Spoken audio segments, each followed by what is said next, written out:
Hi everyone, Dr. Remy from Pain Free and Fit. Today, a great simple exercise for those of you with spondylolisthesis, the posterior supine pelvic tilt with the dumbbell. Hope you enjoy.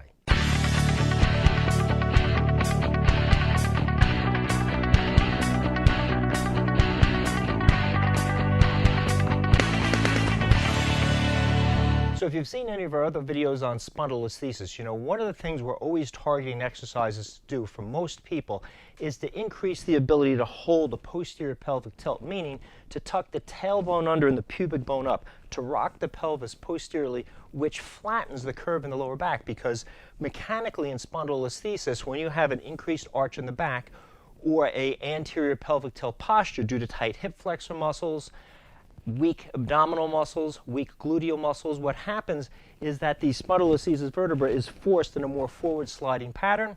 That many times aggravates pain. If your pain is aggravated with an anterior pelvic tilt on an analysis, and again, if you haven't done an analysis on your back pain, that's the best way to figure out what exercise is going to be helpful, what exercise is going to be dangerous. Go to the painfreeandfit.com website. We have a free body analysis. It checks not only mechanical problems such as anterior and posterior pelvic tilting problems, but also muscle asymmetries like multifidus problems, internal oblique problems, all types of issues with stability, so you can learn how to hold a neutral spine that's custom fitted for you as opposed to someone else. Your rehab program, your self-management skills is going to be entirely different from someone else with spondylolisthesis. We're all different. You need to target your unique mechanical muscle imbalances and mechanical stability issues. So with spondylolisthesis, we're in most cases trying to increase that posterior pelvic tilt, meaning we're going to use the abdominals to pull the pubic bone up and the tailbone under.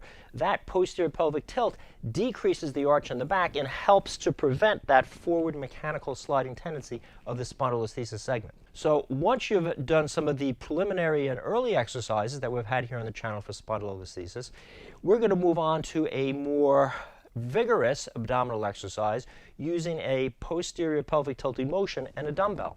So with that said, let's describe what we're going to do. In the supine or face-up position with the knees bent, we're going to take a dumbbell and we're going to place it as low down on the hips as we can, as close to the thighs as we can. What that's going to do is it's going to increase the tension of tucking the tail under or rocking the pelvis.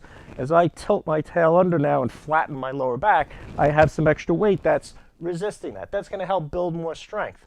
When the knees are bent, that's going to be very easy. However, when the knees are flat and the legs are straight, and I place that dumbbell slightly further down now towards my knees, that's going to act as a longer lever, and that's going to be a lot tougher for me to posterior pelvic tilt and raise that dumbbell. You're going to notice a difference in the tension in the abdominal muscles. So you could do this exercise for repetitions, back and forth, holding each rep for a few seconds, or isometrically, where you flatten the back, pushing the dumbbell up from the top of the hips and holding it for prolonged periods.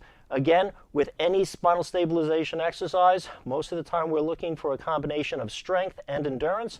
You can train both ways: heavier dumbbells, lighter dumbbells for longer hold times and higher repetitions, heavier dumbbells for shorter hold times and decreased repetitions.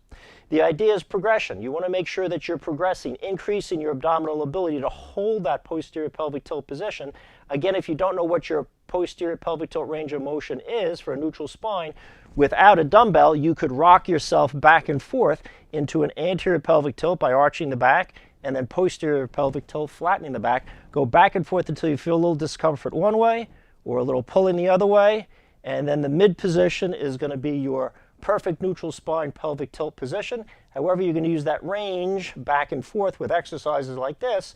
That's going to be safe and comfortable, staying away from those endpoints which cause discomfort. If you plug this into your exercise program for spondylolisthesis, it's going to augment your other exercises that you've been doing, such as glute strengthening, such as hip flexor stretching, and all the other points that's going to be specific for your tailored exercise program.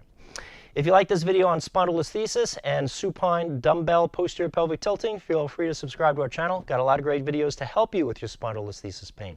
Questions or comments, write in. As always, I'll do my best to answer. And remember, if you're looking for a custom program to figure out what your unique analysis is, how to analyze your lower back pain from a mechanical standpoint, what are the mechanical forces that keep aggravating your spondylolisthesis pain, check out our Pain Free and Fit Spondylolisthesis Fast Track Program. It's available at the painfreeandfit.com website. It has a full body analysis, all the exercises, stretches, how to design a program that's custom fitted for you, get you back into sports, working out heavy, and avoiding low back pain. I hope you have enjoyed this video on spondylolisthesis and supine posterior pelvic tilting with dumbbell resistance.